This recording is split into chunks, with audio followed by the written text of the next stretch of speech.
Tonight we have something really good, a hot topic in the news this week. But he's been charged with a crime. This is a show where I try to educate real stories.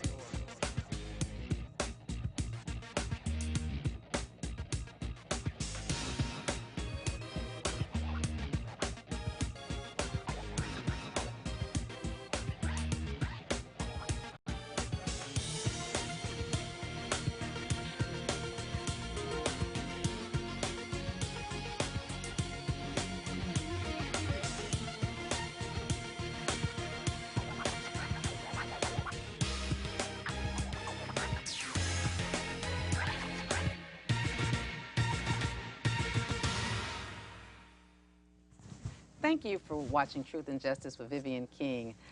We have another exciting show planned for you tonight. We have in the studio Dwight Boykins. He's a candidate for City Council, District D. We also have Danny Sneed, who's a regular, who tells his story and has a lot to add. Tonight, we're going to talk to Dwight Boykins about his candidacy and one of the interesting ideas that he has. He is advocating a second chance program. And you know I'm all about ex-offenders getting jobs and becoming productive members of society. You know I talk about that every week, how we can steer our young men and women in the right direction, and if they get off track, how we can help them get back on track so that they're not a drag on our community and that they become productive citizens.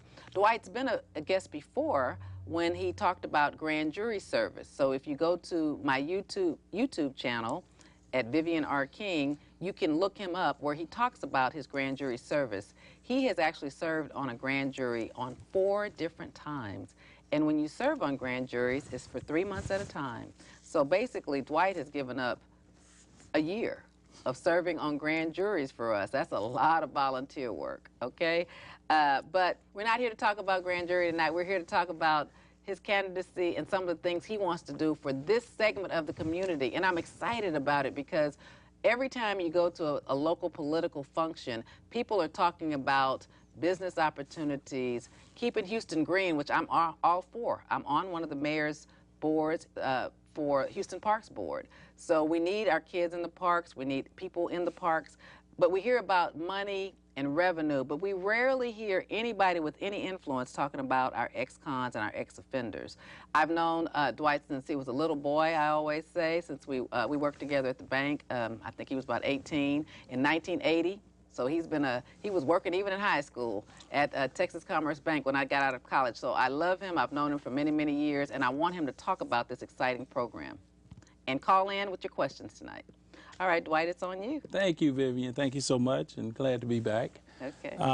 And I really enjoyed the dialogue, the pre-dialogue of your show, showing you know, the different criminal from being incarcerated to people being, I guess, educated on different segments of how to adapt after coming out of the system.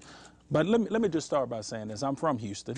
And I'm honored that the community has asked me to serve and run, actually, and serve on the city council. Grew up in District D. Of course, I was raised by a single parent, and my mother taught us 2 things. One, believe in God, and introduced us to a 4.5-foot brown leather belt for breaking the rules around the house. So, and I think she raised 7 boys, right? 7 boys. A single mother raised 7 boys. And we grew up in the projects, and we're proud of it. We grew up in South Union, 4th Missionary Village Apartments, and that was during the time when your mother was my mother. We ate together. A good friend of ours that most people know, Gerald Womack, and I tell the story about how our mothers raised us. And between his family and mine, I think we had close to 20 kids. But we didn't know we were poor financially. But God has truly been in the blessing business, and I've done real well. And I've been married for 24 years. I have a lovely wife, and we both are members of Windsor Village United Methodist Church. We've done a lot, and through our pastor, we've learned a lot about how to put yourself in position to give and to help people develop, and we're grateful for that. I had an opportunity to be appointed by Bill White when he was mayor to serve on the Hurricane Ike board. If you recall, when we had the people coming in from New Orleans, the federal government gave so much money to help these people. And Bill White then decided to raise some private sector dollars and ask me and some others to serve on the board to distribute and fill in the gaps for some of those people. Now, we may not have served everyone. We only raised so much money. I think maybe $18 million. But I was honored that I was picked. $18 million is Absolutely. a lot of money. But I was honored because you don't forget, that's a situation where that could have been me or my family members in the projects, okay? Right. And that I was sitting at the table making decisions, so I was very sensitive to that situation. And then Mayor Parker became mayor, and the city taxpayers, I think in November 2011, approved what we call Rebuild Houston, and that's a dedicated source of money based on impervious cover, which is basically, in simple terms, your concrete, how much concrete you have in your front yard. Now, when you say concrete, you're talking about the sidewalks? Driveway, driveway, where the water flows into the streets, okay, basically. And based on the amount of concrete you have, because if you don't have concrete and it goes in the ground, you're at zero cost, if you think of it that way, so it doesn't run to the street. So I have a double-car garage with concrete. So well, you should pay about $150,000 a month, because that's a big driveway, Vivian. No, I'm just kidding with you. But it's based on the square footage of your impervious cover. And we could talk about that at a later date. But when the mayor asked me to sit on this board, I didn't create it, but I was asked to sit to be able to make certain that all communities were looked upon fairly in terms of putting a structure in place. We will collect about $350 million a year once all funds are collected for the next 23 years, which is about $4 billion to redo the city's street and drainage flooding system. And I know you're not supposed to be on here talking about just that, but my question is, just one quick question. Is that an extra bill that we get, or will it be on our water bill? It's attached to your water bill, pay as you go, user fee. Okay. It's not a dedicated, it's not a tax. Let me be clear. A tax is when everybody pays. If you don't have this situation where rain is coming off of your driveway to the streets, you're at zero cost. So, but a tax, everybody will pay. You follow me on that? Yes. So, but it's based on impervious cover, and we're excited about it. But the good news, Vivian, and I'm going to say this and then move into my second chance program, is this. When you or anyone went to a capital improvement meeting for the past 5 or 10 years, and if your listeners participate in their community meetings, and they would go before the mayor and the public works director and talk about their streets. And they would come back and respond by saying, we hear you, we feel you, but we have no money. Right. What Rebuild Houston is doing is saying, let's use 5 for an example. Out of the capital improvement, you may have parks, libraries, infrastructure, whatever. The infrastructure piece is now gone. That money is being collected. That's that $3-5 you're paying in a separate fund, 2310. This money is being used to pay off the debt, the bonds, the borrowing of the money. Okay. And when it's paid off, it now comes over here, so the fund gets bigger. And then we'll be able to respond quicker to making certain that these streets are repaired for 23 years. That's what leads me to an idea that came to me, Vivian, when I was sitting at the board table. I said, you know what? A couple of things for certain. One, we're going to collect that money for 23 years. And 2, the work is going to have to be done. Why not look at people who need an opportunity to do this work and give them that second chance? So I went and talked to the mayor briefly about it. I went and talked to the district attorney. It was Pat Leica's office during that time. Went and spoke with some contractors, and I went and spoke with the Houston Community College system. And the reason I had to do that, HCC, because we're within the taxing entities of Houston Community College have a workforce training program. I used to do work for them, and I know about it. I would go to Washington and get money for that program. And I asked them, do y'all have concrete traffic control, which is the flag, as we call it, rebar, excavator, and backhoe training? Absolutely. Talked to the labor unions, and they said, Richard Shaw, my good friend, and he was telling me, he said, Dwight, I want you to come with me and meet, and he introduced me to a rebar company. So we put all this together. I went and talked to the district attorney. I said, my question is this: how would you approve this idea, this plan I have to create a second chance program for ex-felons? I'm talking about people that's been incarcerated and have a number on their back, as we say in our community. And so, well, Dwight, as long as it's not a child molester or someone who murdered somebody, and I agree with that, we have no problem with you want to advocate to put somebody in front of somebody's house to do work. We have no problem. So I got the community college, got the district attorney, went to the contractors. They said, Dwight, bring me a new trained workforce. These are the wages. One of the largest infrastructure companies said, these are the wages we will pay for these skills. So I got everybody I needed. So I went back to my board and I talked to my board chairman about it, and he said, well, Dwight, look like we have everything we need. We just need to move forward when the construction time comes. And so that, I started thinking about it, Vivian, and I said, you know what?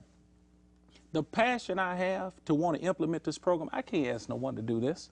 I can't ask nobody to do this. It's something that will be a priority for me, given the opportunity to serve on city council.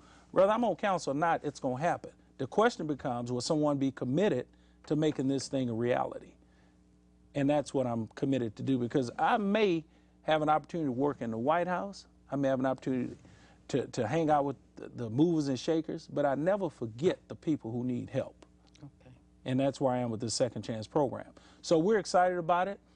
We've done the homework, and that's not the only issue I'm running on. One other thing I want to make very clear, when I decided to do this, Vivian, I hopped in my old blue Dodge pickup truck and rode around with all the most of the Civic Club presidents and super neighborhood presidents, and we rode the neighborhoods. I know where abandoned buildings are in my district. I know where weeded lots. I know where illegal gambling is taking place in my district. I know the areas with open ditches that want sidewalks. I know where HISD and the city of Houston can collaborate on some funding for some sidewalks in the district. I prepared myself. I went and got a copy of the city's general revenue budget. We have a management district budget and a tax increment reinvestment budget. What I want to know with that is that if I couldn't get what I need for my district in the general fund, try to supplement it with the other two budgets. I think if you get talking about running, every time someone come to me and want to talk about becoming a public servant for me and represent me, I want to know if they understand the numbers. Because you can have all these grand ideas, if you can't pay for it, or the mayor or someone tells you they don't have the funds and you can't read it and understand the numbers yourself, I believe you're not qualified to serve me. So I've done my homework on the financial end. I put a plan together to try to help my community, and I think I'm ready for this. You know, one of the things I'm excited about your explanation is that many times people representing the 3rd Ward area, and I know it's 3rd Ward, Sunnyside, South Montrose. Park, no, Montrose is out. It's 3rd Ward, Sunnyside, Alameda, Genoa now. We have part of Mike Sullivan's old district in District E. Beamer Road out that way, Museum District.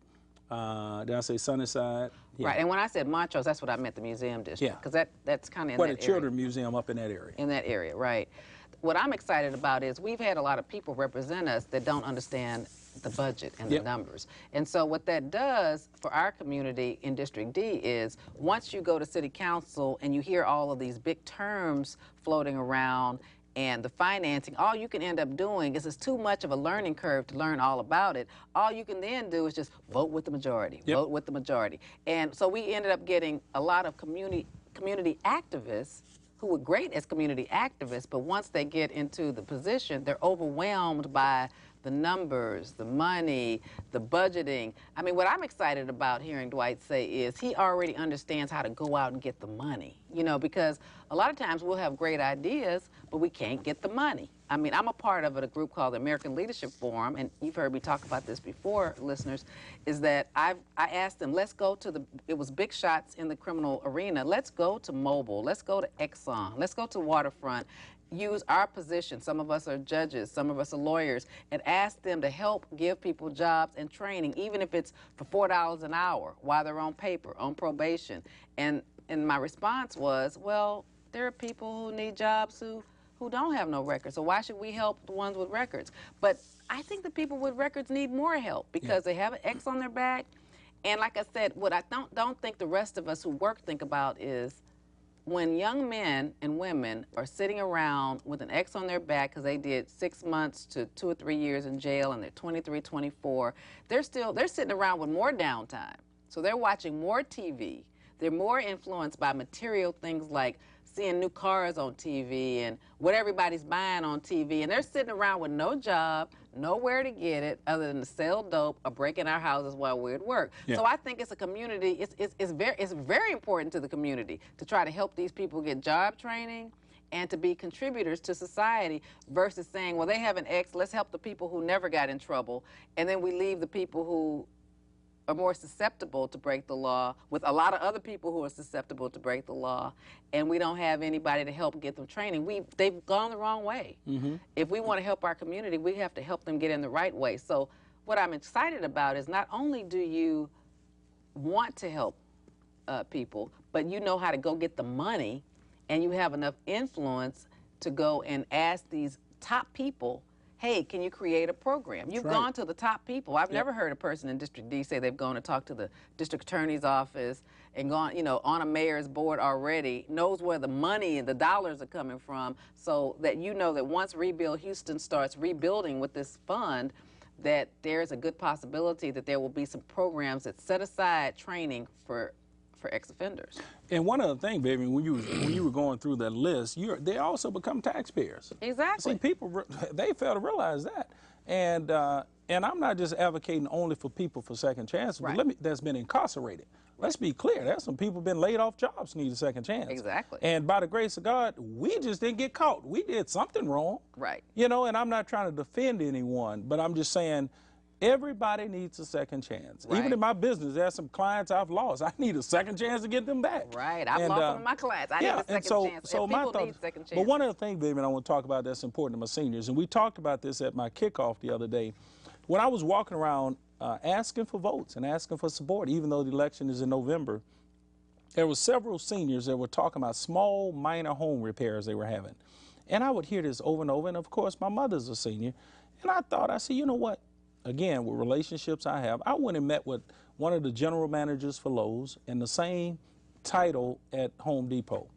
And I asked them a question. I said, listen, if I put together, if I raise private sector dollars and create a fund, a nonprofit, to buy supplies to help do immediate small minor repairs for my seniors who are on fixed incomes that can't afford, you know, a water leak may cost $20 with a PVC pipe and a coupling and some glue, and you put it, but when the sheetrock rottens, it becomes 120 or whatever the case may be, right? I said, would you guys sell me at cost supplies? And they said they would. So what I'm gonna do, Vivian, with my relationships with some corporations is raise money also outside the city. You don't have to count on wait on government to do it, because they're gonna put you in line and you're gonna wait. When my seniors in District D calls my office and say that they're having minor repairs, we would have someone to go out and do an assessment, offer the city's money, this will be private money, and when they assess it, we would have within 5 or 8 days, Vivian, have those repairs done, minor repairs, and we would have private money. And if you serve on this board and you say no to my request, you'll be asked to move off. And let me tell you what's exciting about what you're saying. You're in we're in a great position where we maybe could put Dwight here. When I was running for judge both times, in 2010 and 2012, and I lost, I was going to create new programs for probation to teach people jobs and to fix people's garages. I was thinking there are all kind of great programs that we can do. You know, when you go around 3rd Ward and you see, you know, old people with their garages are falling down. Because so many people on probation are laborers. You know, it's a lot of laborers that are on probation that, you know, they might be alcoholics, but they fix tile and they do sheetrock. And so that's another way of doing community service, to actually do something for the community versus just go and, I don't know what they do now. Half the time they don't do anything. Can we take a quick, quick call? Caller, you're on. Thank you for calling. Hello there, Miss King. How are you? Hey, Tracy. You looking lovely tonight. Thank you, Tracy. Hello, Mr. Boykins.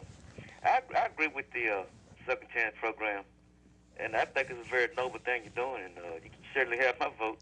I think everybody should get a second chance, depending on what they do. And some people, you know, are redeemable, but not everybody. And some people get second, third, fourth chances. But I think someone has, if somebody paid their debt to society, I think they should be paid. I think they should be reacclimated to the mainstream and be allowed to become productive citizens again. You know, they shouldn't have to pay for a mistake they made as a teenager for the rest of their lives. Oh, hello, Mr. Sneed. I forgot about you over there. All right. Thank you, Tracy. That's about all I got for you there. But Mr. Boykins, I will be voting for you. Thank you so much, Tracy. All right. Thank you, Tracy. All right. Bye. Bye-bye. All right, keep going.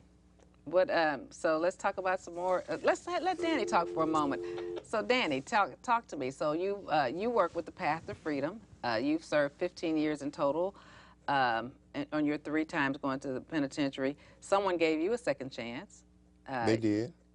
Let's talk about that. Well, seeing guys coming out of prison every Monday at Path to Freedom at the Lazarus Project, we meet and greet guys coming right from, a lot of times, from the Greyhound bus station.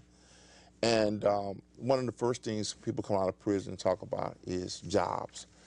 And what we try to get them to realize is that don't have the mindset that nobody's going to hire you because you have an X on your back. But I was listening to you guys. I'll talk about job placement. And one of the things that President Obama was saying that overall in the country, we have plenty of job opportunities, but what we lack is skilled people to do the jobs. So if you look in the Houston Chronicle right now, you may see 3 pages of job opportunities. But what we have is we don't have a workforce of people qualified to do the work. So when I was listening to his idea about putting people to work, what I liked about it is being in partnership with HCC to train a person to do the job. Where the employer is saying, you give me somebody trained, I don't care what he has done, minus Absolutely. something that we need people that's willing to go to work. And I've watched them put this structure together with Metro Rail for the last couple of years, and they don't have a big work source. But what about these workers you see? They show up and they work. Mm-hmm. And a lot of it is piecework. They're not using great big machines. This rebar and some of the work they're working with is concrete. It's hands-on labor. And these guys are working in all kinds of conditions, but they show up every day. And that's one of the qualities you have to have when you put somebody to work. If you're ready to work, the work is going to be there. But you got to be prepared to show up and be consistent in it. But I just love the idea. Again, it's about being trained. Yeah. And even TDC has a program where they teach that as a trade. I'm not sure if it's still there, but that's a trade. So some of the guys are getting out. The construction trade? Yeah, that's a trade in TDC. They have a lot of trades, and that's one of them they teach.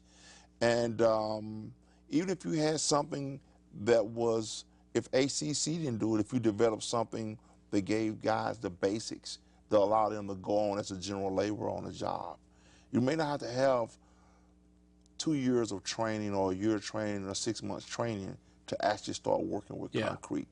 You could do it in a week or 2, learn some basic labor. You pass, you get certified, you can start off as a basic labor doing concrete work. Right. They need those.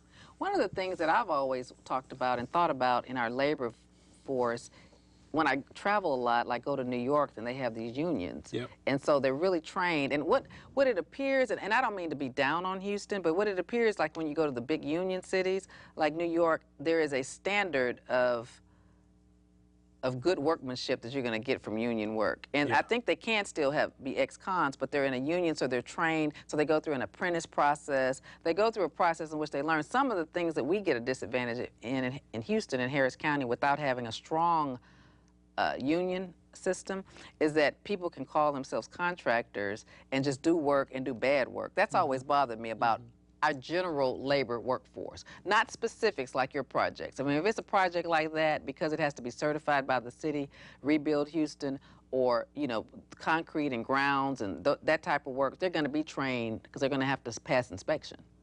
And so someone's going to have to teach them. Well, one thing, Vivian, you're right, Vivian, but one of the good things about the labor union is that even what you were saying were really 2 different things. You have general contractors and subs and small businesses. If they're part of a union, they have standards they have to follow. Right. So if it's a union labored person doing your work, you're going to get the skills you need and you're going to get the quality because they're trained to do it. Now, Dwight's construction or sheetrock or painting may not have the same standards. Right. We have a lot of that in Houston where you can be either one. You know. That's right. But I'm just saying when you go to other big cities like New York, there's only one. You have to go through the labor union. And so the quality of those huge buildings or even houses, it seems like they're more structurally sound. We found out a lot about our general contracting business when we had the hurricane. Yeah. And the lack of structure and how easy even new construction. might break down. Well, one thing I want to go back to, Vivian, about second chance and just in general, you know, we talk, I think Danny kind of touched on a little bit, you know, if we give 10 individuals a second chance, or 100, and 60% succeed, that's 60% not doing something they shouldn't be doing. That's right. Right. And 60% Because I have a taxpayers. brother that absolutely. My brother drives solid waste trucks, and he told me, he said, Dwight, people assume undocumented workers, all of them work hard. He said, you'd be surprised. So, but we don't, and I'm not pointing the fingers, but we don't harp on them as hard as we do our own community. And so people try to tell me, Dwight, you know, yeah, you may have this grand idea, but they ain't gonna work.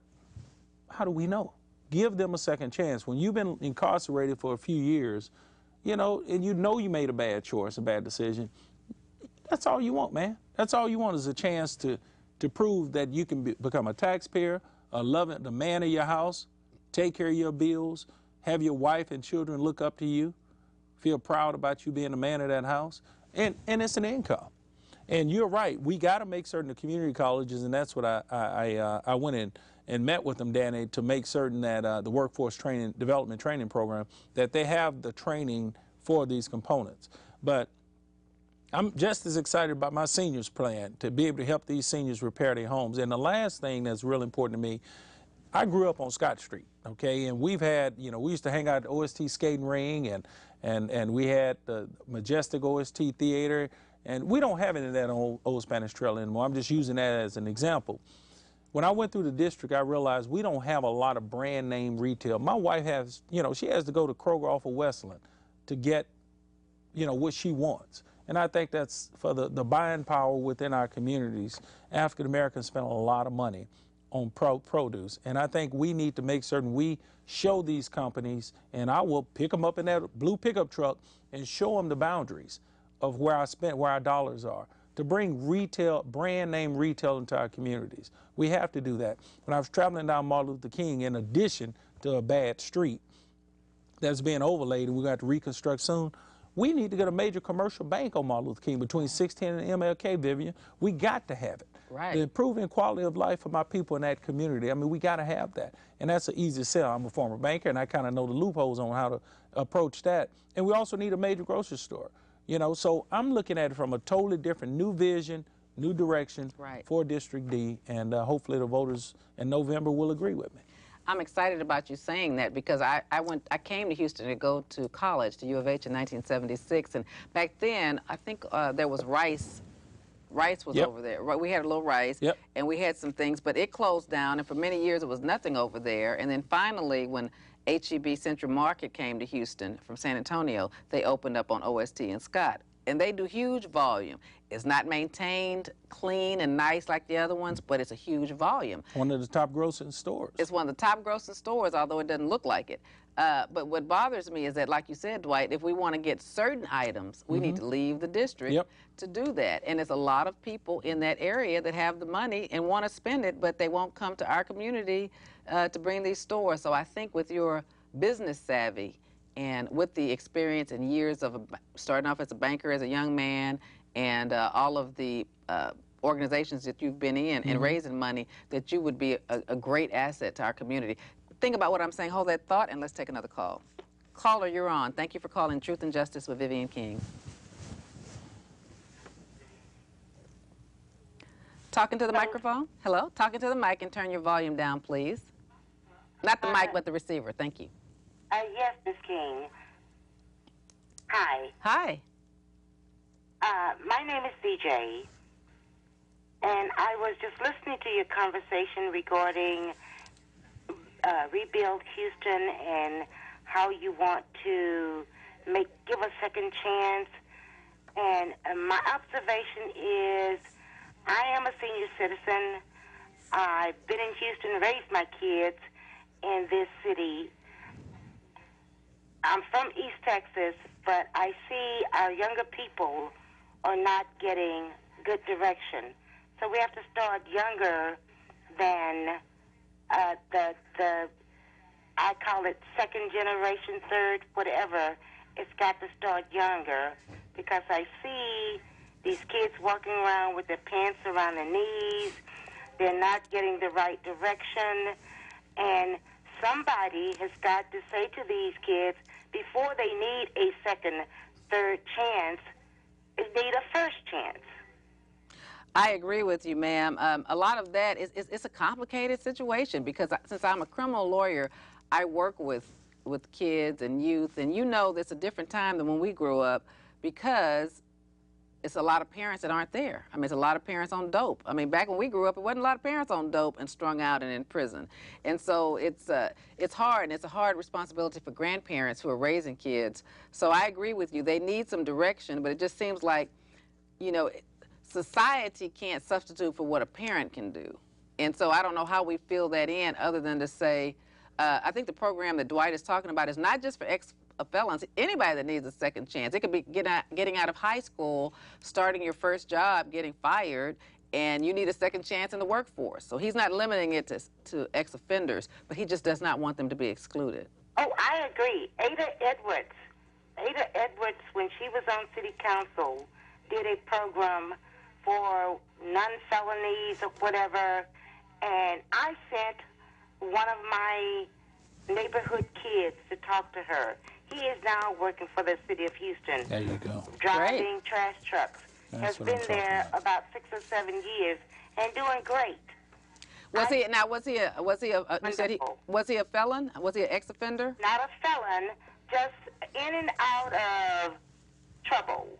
But not really going to prison, not going to jail. No prison time. Okay. But he was given you either go to this program for 3 months and you come out and you can do better. And Ada Edwards had that program going on at that time, and it was a wonderful thing.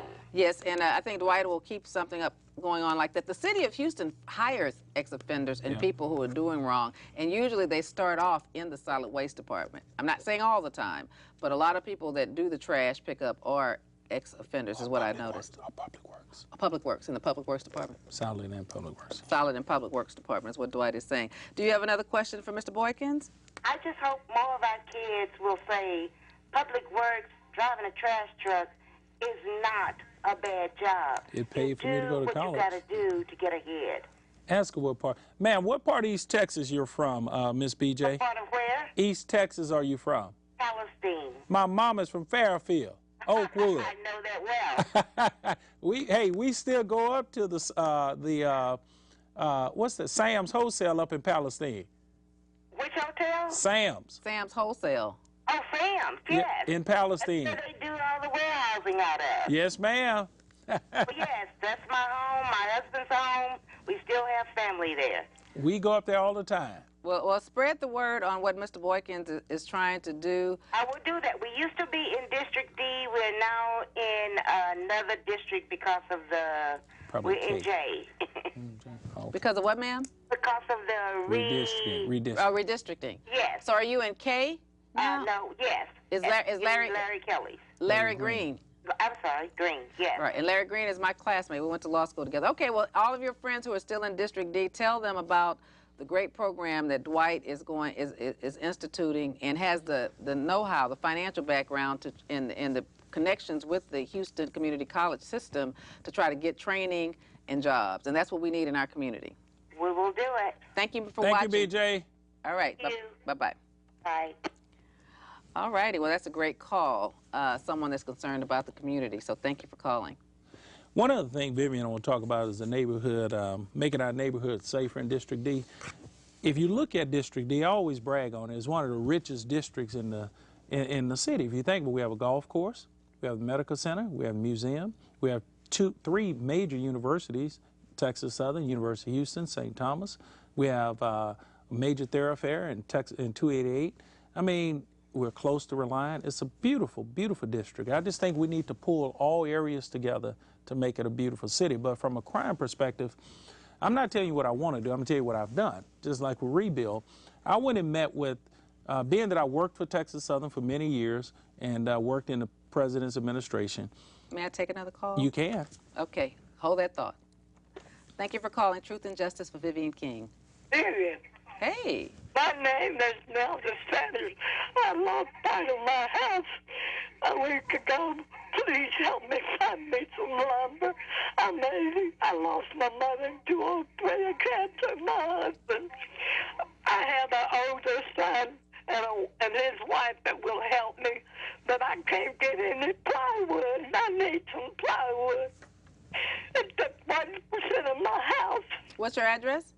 3715, and it's P.S. and Paul, R-U-D-E-N-C-E, Drive. Do you know where RM is? Oh, pretty well. Say it a little calmer, 3715, and what's the address? P.S. and Paul, R-U-D-E-N-C-E, Drive. My zip code 77045. Okay, now if we didn't get that, you can call back and just talk to the people in the control room and give them that address a little calmer, and thank you for calling, okay? Okay, We'll check on it. Can you help me? Can I? We don't know about that, but thank you for calling, and I'll drive by. Okay, now it's 77045. I got that part. It's just the it's just the My word. number is 713-851-4612. And I wanted to explain to you that, Vivian, when you go by, there is no door in the back. There is no wall. Yes, ma'am. Okay, yes, ma'am. And we appreciate you calling. And you know that my emphasis is in criminal law, and but we are concerned about our community. So we'll drive by and see if we can get the appropriate city. We'll see if we can get the appropriate city services to you. And like I said, hang up and call back and just tell the people in the control room the address, because I didn't get I got the number, but I just can't understand what you're saying about the word. But we'll be in touch. We'll be in touch. All right. So finish your program, please. Well, that was interesting. The neighborhood, what I did, I went and met with, because, you know, I travel like you, Vivian, and I'm sure you, Dan, and you hate to leave home and not feel that your home is protected. And in my area, we have a lot of break-ins, people coming through alleys and doing different things, and just to have police presence in the community, I think, will help. So I went to University of Houston Police Chief, I went to Texas Southern's Police Chief, and I asked them a simple question. What will it take for you guys, because we're within the boundaries, to go outside of the 1 mile radius to patrol, just ride up in the neighborhoods, further outside your boundaries, just cover your boundaries. And both of them told me that their boundaries extend to campus, some extra fuel. I said, okay, I got a way to pay for it. And we have resources, I'm not gonna say it on TV because somebody may try to take my idea, within the taxing authority of our district right now that will pay, with the proper case being presented to them, for additional fuel to have security riding. So if you have HISD, HCC, U of H and TSU patrolling, along with HPD, Vivian, within the boundaries, within the neighborhoods, and all we're doing is adding additional fuel costs, we're deterring crime from coming into the school on the campus. Right, and I think that's a good idea, because, like, say, for example, Texas Southern University of Houston, from when I went there in the 70s, yeah, the apartments, they've gotten more apartments. It was more on-campus housing. Now it's more apartments in the radius. That's right. And so they need to be heavily patrolling that area. And unfortunately, a lot of our young people, unlike the 70s, when young people came to seek a higher education, it wasn't as much crime. Yeah. But now everybody goes to college. You know, back in the 70s, just the ones who were smart went to college, and the ones who didn't like school got just a good job, you know, maybe at the railroad or something else, yeah, but they had trades. Yep. Okay, but now everybody goes to college, and they're weeded, and there's a lot more crime on college campuses and in college apartment complexes. Absolutely. And so they need to extend their boundaries because there are more apartments. Let's take another call. Mm-hmm. Caller, you're on. Okay. Okay. So anyway, I mean, we want to definitely address the crime situation, and I think as police, more police patrol in the neighborhoods, Vivian, you will find crime being reduced, you know, and seeing how they work in some of the other areas like Upper Kirby Management District, what their private security patrol program is, why we can't implement that. And that's how one of the things I was always told when I moved from Southwest Houston to 3rd Ward is that, because in Southwest Houston, if we called on an alarm call, the constables responded in like 2 minutes. Mm-hmm. But if there's a call in 3rd Ward, there's no constable patrol necessarily, then HPD might take 2 hours to respond. And so, you know, what I learned was, you know, the Homeowners Association in Southwest Houston paid the constable extra money, a contract fee, to have them specifically patrol that area. And because Third Ward is an old area, the older people don't really want to form a homeowners association, or if they have one, they don't want to pay the additional fees for the contract, so we don't have quick responses. Where if you live in a subdivision, you have quick responses because that's a part of your homeowner's fee. Did you know that, Danny? No, you're educating me. So that's a part of your homeowner's fee. But see, if you live in Third Ward, there's no homeowner's fees that are high enough to cover that contract, because they might be paying the constable's office $100,000 a year to cover 8 to 5 when residents aren't there. And then if you call like at 9 or 10 at night, then it might then be HPD responding. Do you see what I'm saying? So they have certain hours, and so there's always a presence there. Yeah. And so that's a dilemma in our community. Well, we're going to address it, and I think I'm going to be very aggressive about it, Vivian. I know that we can protect it, because if something happened to my wife, I'm just going to go crazy based on lack of protection. And I want to treat everybody in my district the same way. So I'm excited. We have some bold plans. We're taking a different approach. We have a new vision for the district. I'm obligated to serve this district because this district has made me who I am today. And I owe it back to my community to serve my people. And I will never forget the shoulders that I stood on to get to this point. And so I still hang out with my partners. Some of them made, they went to the right and I went to the left. But I don't look down on them. Those are my friends. And so I'm excited. And also I want to thank the people who came out to my campaign kickoff. We decided to take it in the community.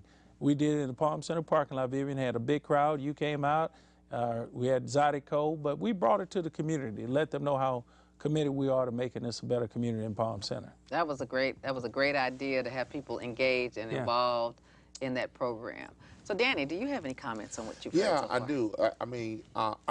What I believe in, knowledge is power, and what I've done, I read a lot, and I try to understand, instead of complaining about what's going on, how can you make a difference? And when I look at this young man, how old are you, sir? 21. Okay, when I look at this young man, and he's older than he looks. Well, I listen to his passion, and he comes off genuine, like that's us being represented.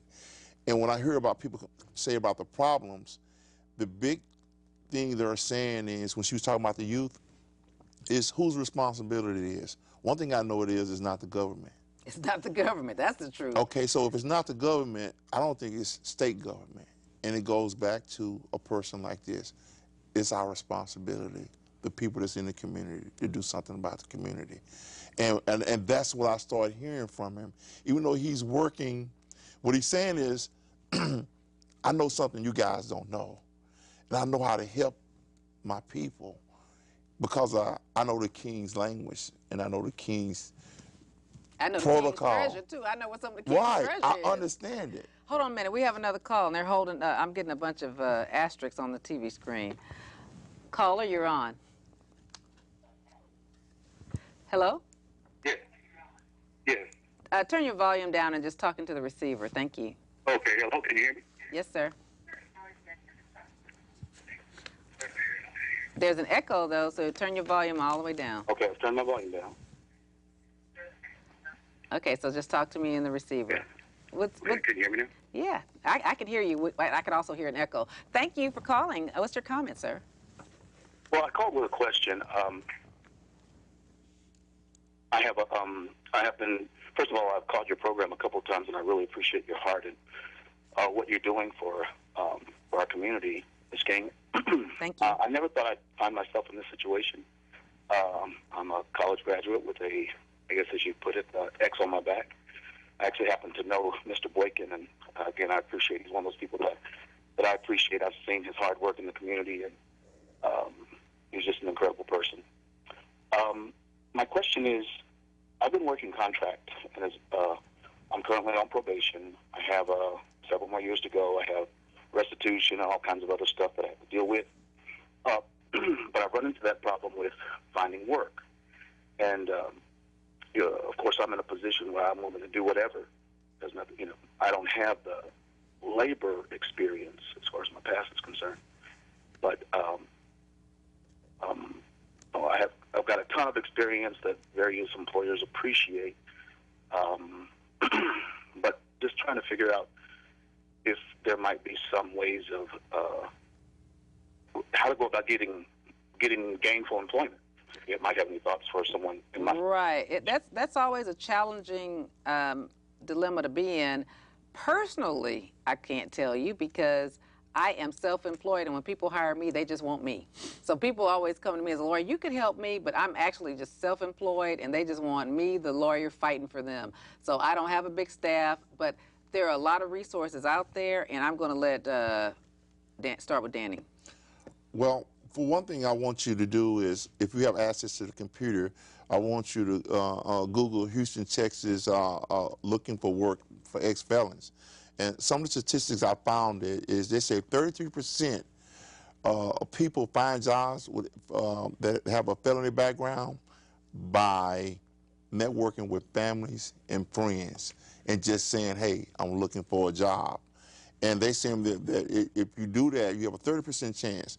Another statistic they gave that 69% of the people were finding jobs by calling employers on the phone and asking them, are you hiring? And 47% of people found jobs in their skill set.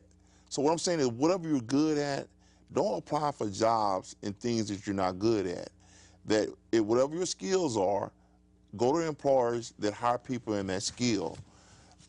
I'm sure that the statistics said that out of 1,500 jobs that they looked at, only 8% of people said they wouldn't hire people with a felony background. So only 8% said they would not hire people right. with a felony And background. this is what they base it on.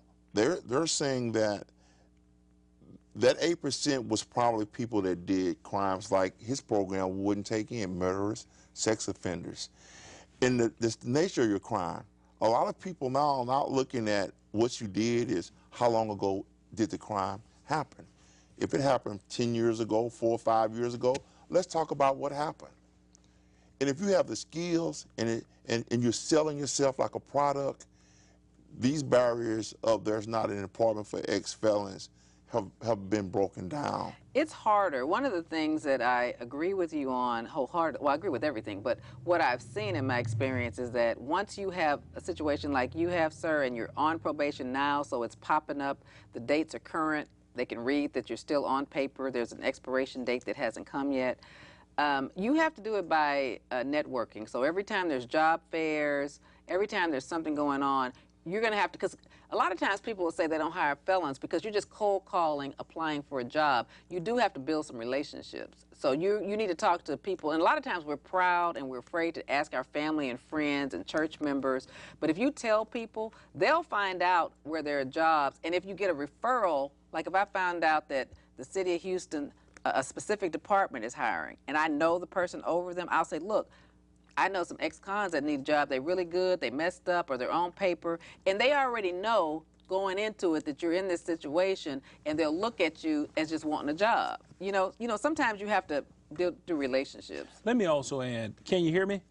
I can. Okay, let me also add, and I commend you, first of all, for going to get your degree when you got out. Entrepreneurship, Vivian, you touched on it. You have your own business. I'm in my own business. Entrepreneurship is not a hard thing if you're committed. It may be, you know, a small skill set, not just cutting grass or whatever, but find you a niche, because you already have that burning desire to prove that you can do it. You may become a millionaire overnight with just an idea that works for you. And you may say, well, Dwight, how do I get the startup capital? You'd be surprised you put a good plan together and you're asking someone to get behind you with your second chance entrepreneurship approach, and it's a small investment, and y'all work out a business agreement because you're determined not to fail. You'd be surprised, because I'm just speaking from people I know that are entrepreneurs, and I'm not calling out names, that serve time doing extremely well. So don't feel like you have to, because you went to school, you have your degree, you've learned some skills, that you have to go work for somebody. Create your own job. Just consider that. All right, sir. Thank you for calling. If we can think of anything, we'll talk And don't about forget it. me if you make a bunch of money now. And don't forget to vote for Dwight. But one of the things I also want to say is I know through the church we're going to, I've done a Second Chance program in 2007 at Fountain of Praise. I helped with Fallbrooks last weekend. And then I'm going to get with our church and do a Second Chance program also. So I'm going to do a Second Chance program also with the job component. So we need to keep working towards that. I mean, we just can't give up. It's going to take longer if you're on probation, if you're on parole, but you can't give up. Because people, ex-cons, I mean, they're working every day. And you know that, Danny. People get jobs every day. It's your attitude, your persistence, getting involved with groups, like our church's group on Monday nights. I mean, everybody that gets off that bus from prison who works with that group every Monday, they all get jobs if they want one. The Department of Labor in 2008 allocated money to help people getting out of prison. I had researched this before. I didn't bring it, but I wasn't aware that the Department of Labor had passed a law and set aside a great deal of money that was supposed to help people coming out of prison find jobs. Now, how is it distributed to the states, it didn't say, but it was a bipartisanship. They both all agreed that they needed to establish something that dealt with people coming out of prison finding jobs. Well, we know that if Dwight wins, he's going to be working on that, so maybe somebody, a part of his administration, will make them research that. Let's take another phone call. Caller, you're on. Can you hear me very well? Yes, sir. You know, I'm one of the very few people. I'm 72 years old. I remember when our communities were segregated. I remember when we had political power, economic power. But are you sure you're not 42? You sound like you're 42. I think you're tricking me. No, ma'am, I'm not. Okay. Why should I trick you, ma'am? I'm just teasing you. Go ahead. But it frustrates me that individuals in today's world, especially the young minorities, because remember we were called Negro, then we were black, and now we're African Americans, which I find very strange. But we have no economic power. We're coming from a position of weakness when we were coming from a position of strength. Our educational system is bad, and they're using our kids to create new programs for everyone else. And what I say may sound strange, but I do believe in my lifetime we need to go back to where we was before, because when we were segregated, we thought we were good. We were good. But our mindset was that if a white person said blah, blah, blah, we believed it. But now I think our mindset is one of, well, we don't have any economic value. We're nothing. The gentrification of all our neighborhoods, our black community has been gone. The black community that I remember, I don't think will ever exist for the young people of today. That young man is running for political office. But every politician tells us the same thing. No, all of them don't tell us about a Second Chance program, sir. No, hold it now. Allow me to finish. Okay. What I'm saying to you is that all these Second Chance and Third Chances programs, we're going as a people to help us to where we need to be for the next generation. A generation is 19 years. And if you look at where we were 2 generations ago compared to where we are today, they're closing our schools. Everything that we know, or I have known, is gone. I was in the 3rd Ward the other day. Look at Texas Southern. Look at the University of Houston. I was on home in the Tillman. And it was about 8 o'clock at night. It was totally black, totally darkness. The only thing I saw was police cars and drug dealers. People who go to the churches, they don't live in our communities anymore. They drive in and drive out. No one lives in our communities as we should do. I'm one of the very few people who are there. So when I hear you say all these things, but I'm looking at us from 2 generations ago and where we are today. And you just gave that gentleman who was just on the line information. And I'm saying, why are we talking about people in prison? And I'm not knocking the young man for what he has done. But where are we at? What is our culture now? Our culture is non-existent. And that hurts me as a man. It hurts me. And look at where we're going after today. What are our plans? We don't have any political power. We are weak now. We're coming from a position of weak, not strength. And that's my big complaint about African America today. And I thank you very much. Thank you for your comments, and I feel your frustration. Thank you, sir.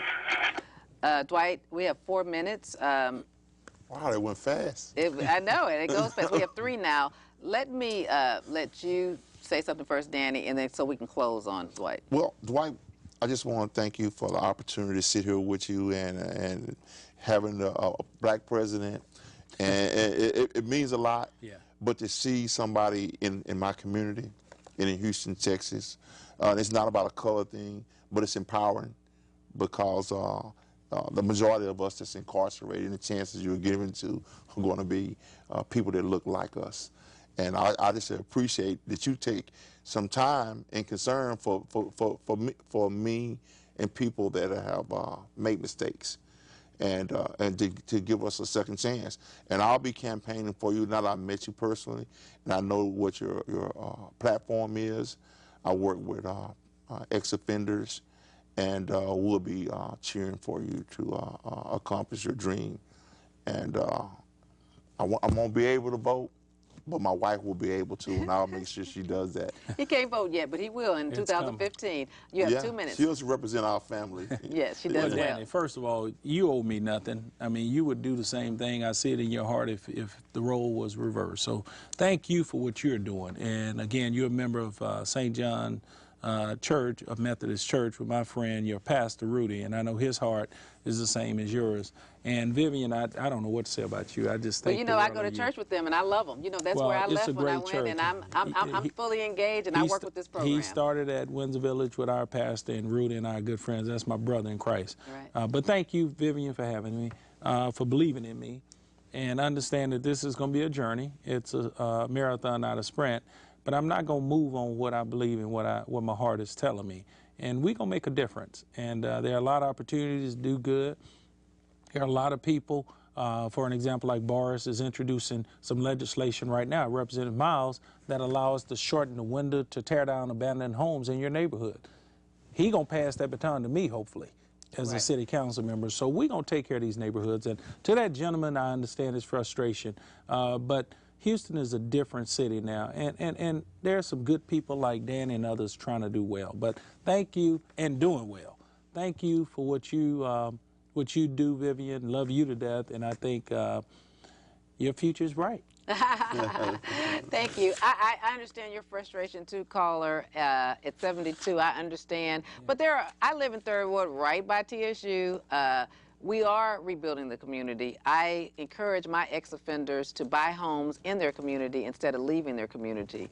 Buy the old homes, fix them up, take pride in their communities. I say it every day, every show.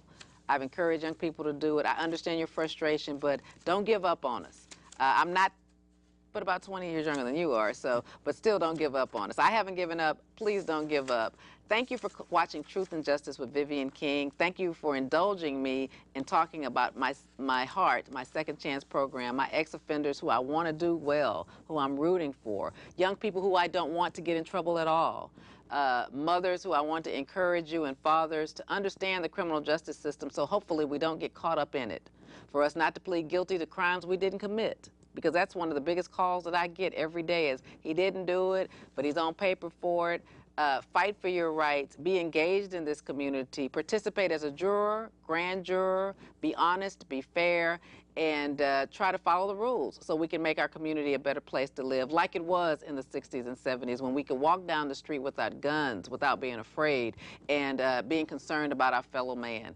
So we're going to wrap this up tonight, and hopefully you'll keep watching and being engaged in your community. Thank you for watching Truth and Justice with Vivian King, and remember, I want to tell your story.